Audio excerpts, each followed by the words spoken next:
भिवंडी तालुका के धामन गांव श्री हनुमान मंदिर पर हर वर्ष की तरह इस वर्ष भी धामन गांव के ग्रामस्थ मंडलों द्वारा अखंड हरिनाम उत्सव का आयोजन दिनांक 27 जनवरी 2025 से 30 जनवरी 2025 तक बड़े हर्षोल्लास के साथ किया गया। इस अवसर पर अभिषेक, महापूजा, महाआरती, हरिपाठ, कीर्तन, काले का कीर्तन, महाप्रसाद सहित विभिन्न कार्यक्रमों का आयोजन किया गया। इस अवसर पर भारी संख्या में मान्यवर तथा धामन गांव के ग्रामस्थ मंडल उपस्थित थे। आइए देखिए इसकी एक रिपोर्ट। शेवटी ते सरपांनी एकत्र मीटिंग घेतली, गरुडाला सांगितलं तू अशी डायरेक्ट उचलून नेत जाऊ नको, त्याला तू खात जा बळी।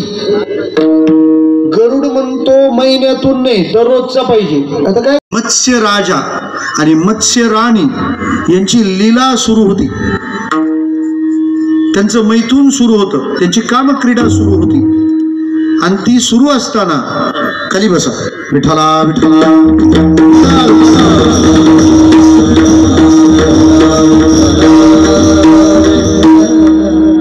अरे हे सगळं चांगलं असतं, हे ऐकताना कानावर हात नाही द्यायचा।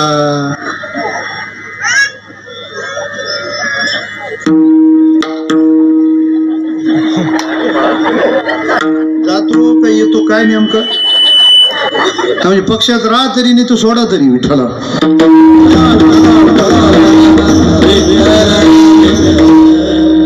ते बाहेर गेलं कालिया यमुना जाऊ द्या। त्या सौभरी ऋषींचं तप चालू होतं, ते मत्स्य राजा आणि ती मत्स्य राणी त्यांचं युगुल चाललं, युगुल जमलं होतं आणि त्या युगमात हा गरुड आला आणि त्यांनी तो मत्स्य राजा खाल्ला। मत्स्य राजा खाल्ल्यानंतर ती मत्स्य राणी विवळायला लागली, तिची तडफड पाहिली। सौभरी ऋषींनी गरुडाला शाप दिला। काय शाप दिला? इथून पुढं जर तू परत इथं आला तर तुला माझा शाप त्रास देईल। तेव्हापासून गरुडाने ठरवलं आपण या मतदारसंघात जायचं नाही विठ्ठला।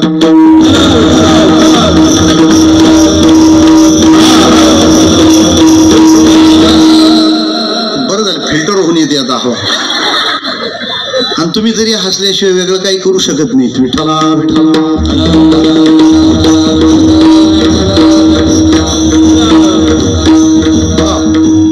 इथं थांबायचं, आपल्याला कीर्तन करायचं।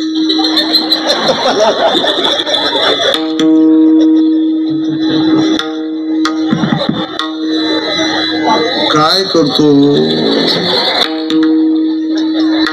लई त्रिविध तापाने पोळलेत माणसं, आता शीतलता कुठं भेटेल ती शोध घेता, दुसरा आहे काय? मला म्हणायचं इतकंच आहे, सौभरी ऋषींनी शाप दिला कोणाला?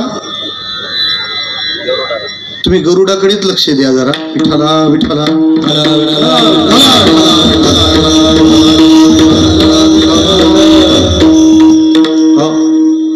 तो ना खूप कमी प्रयत्नांनी फार प्रसिद्ध होईल विठ्ठला।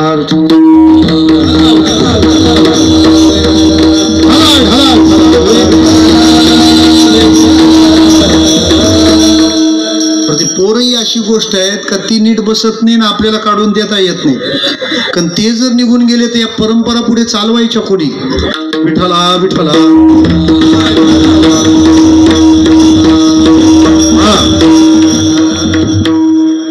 तुझं नाव काय?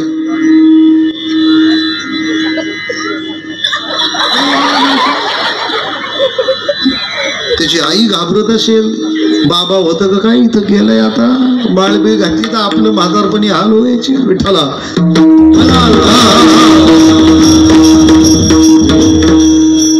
कालिया उपद्रव करतोय, जाऊ दे कालिया येत जात राहील, तुम्ही कीर्तन ऐका।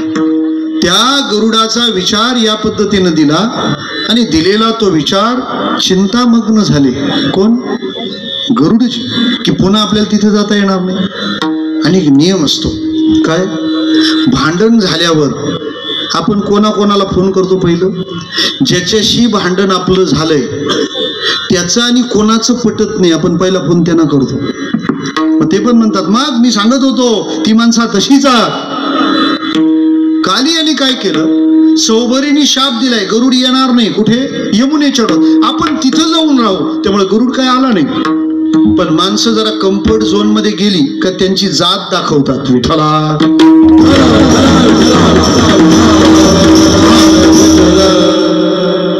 जेव्हा ऍडमिट असतात ना तेव्हा रविवारी कनेरीची पेज पितात. मी कालियाबद्दल बोलतोय. ते ऍडमिट असतात तेव्हा रविवारी कनेरीची पेज पितात आणि ते बरी झाल्यावर घरी आल्यावर एकादशी पण आडवी करतात. आता तो रिलॅक्स झाल्यावर तो म्हणतो आता कोणीच नाही, त्याने अख्खं पाणी विषारी करून टाकलं आणि इतकं विष होतं. वरून पक्षी उडाला तरी त्या धगेने तो जळून खाली पडायचा, अशी परिस्थिती ओढवली होती महाराज. भगवंताने त्या कालियाचं मर्दन केलं, त्याच्या माथ्यावर तो नाचला आणि त्याला रमणीक द्वीपाला परत पाठवलं. माझ्या पावलाची मुद्रा तुझ्या उमटलीये कपाळावर, आता तुला भीती नाही. मला म्हणायचं काय, जेव्हा कालिया निघून गेला त्यावेळेला गोकुळवासियांच्या प्रत्येक घराला आनंद झाला. याला म्हणतात आनंद करती घरोघर. महाराज म्हणतात मग त्यांना कसा आनंद झालाय, सदा नाम वाचे गाती प्रेमी आनंदे नाचती. आणि त्या आनंदाने गायलेल्या नामाने तुका म्हणे हरती दोष, आनंदाने करती घोष. विठो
आपण गोड हा उत्सव करत आहात आणि अत्यंत श्रम घेणारी ही सगळीच मंडळी आहे. म्हणजे रमेश भाऊ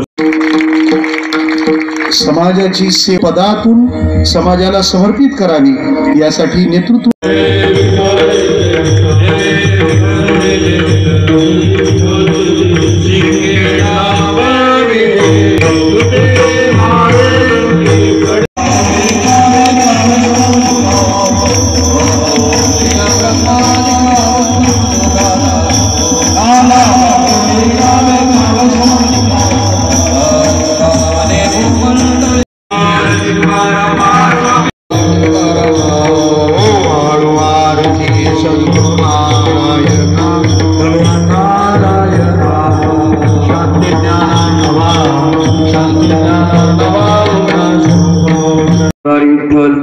श्री ज्ञानदेव तुकाराम पंढरीनाथ भगवान की जय, माऊली ज्ञानेश्वर महाराज की जय. की पोचपावती म्हणून देवाने आणखी मुंबईच्या जवळजवळ चालवलंय आणि आमदार साहेब हा परिसर तुमच्या प्रांतात येतो, त्यामुळे ही पहिल्यांदा तुमच्या कानावर बातमी घातली पाहिजे. तेव्हा त्या आश्रमाच्या कामामध्ये तुमचं सर्वांचं हार्दिक स्वागत असेल. तो आश्रम माझा नसेल, तो आश्रम आपल्या सर्वांचा असेल आणि जिथून धर्मकार्य आपल्याला अत्यंत प्रखरपणे करता येईल याची सर्वांना नोंद व्हावी याकरता ही वार्ता आपल्यापर्यंत निवेदन केली.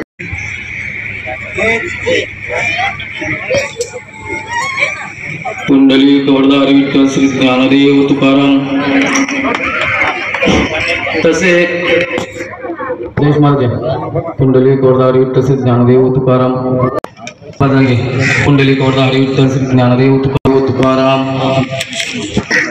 चालेल हो तुकाराम नंतर हरिचंद्र नाईक फिक्स डिपॉझिट केलेले आहे आणि त्यातून जो व्याज मिळेल तो कायम स्वरूपी आमच्या उत्सव मंडळाला ते देत आहेत. त्याबद्दल ग्रामस्थ मंडळ धामणगाव त्यांचा आम्ही स्वागत सत्कार करीत आहोत. जर कोणाचं नाव जर राहिला तर क्षमा मागतो.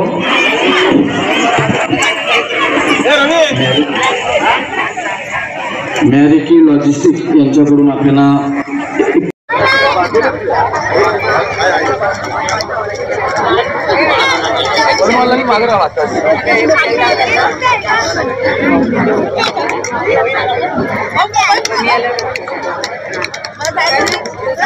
हा 19वा वर्ष आहे.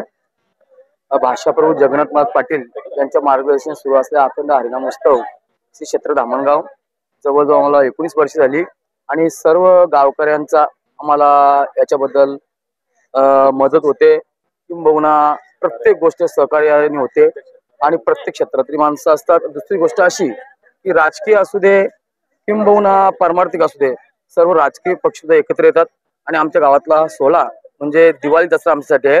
आणि तर त्याच पद्धतीने पंचक्रोशीतील सर्व भाविक मंडळी कीर्तनकार असतील, प्रवचनकार असतील, मृदुंगाचार्य असतील, तालकरी असतील, मालकरी असतील सर्वच यांची उपस्थिती या कार्यक्रमात होते आणि भव्य दिव्य असा हा आमचा सोहळा होत असतो.